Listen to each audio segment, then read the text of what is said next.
Hello guys, நீங்கள் போகிறது content creator. நீங்கள் எவ்வளோ தான் படித்தாலும் உங்களால் 100 மார்க் எடுக்கணும்னு நினச்சா எடுக்க முடியலையா?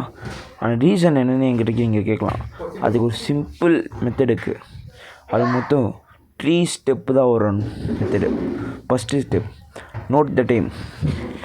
உங்கள் வீட்டில் உங்கள் அப்பா அம்மா டிவி பார்த்துருப்பாங்க. அப்போ உங்களால் என்ன சவுண்டு டிஸ்டர்பன்ஸ் சொல்லி உங்களால் படிக்க முடியாது. அப்போ நீங்கள் ஒரு நோட் எடுத்து நான் சொல்கிற மாதிரி நீங்கள் எப்படி கேட்கலாம், ஒரு நோட் எடுத்து நம்ம டைம் நோட் பண்ணோம். என்ன டைமில் தான் எங்கள் வீடு சத்தமே இல்லாமல் இருக்கும். உங்கள் வீட்டில் எப்போ சத்தமே இருக்கும் அதை நோட் பண்ணி அந்த இடத்துல ஃப்ரீயாக இருக்கணும் படிக்குங்க. Second step, deep learning.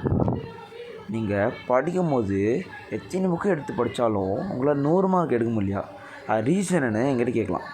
அதுக்கு உங்கள் ஃபோனு கம்ப்யூட்டர்லாம் ஆஃப் பண்ணிட்டு வெறும் படிக்க மட்டும் தான் செய்யணும்.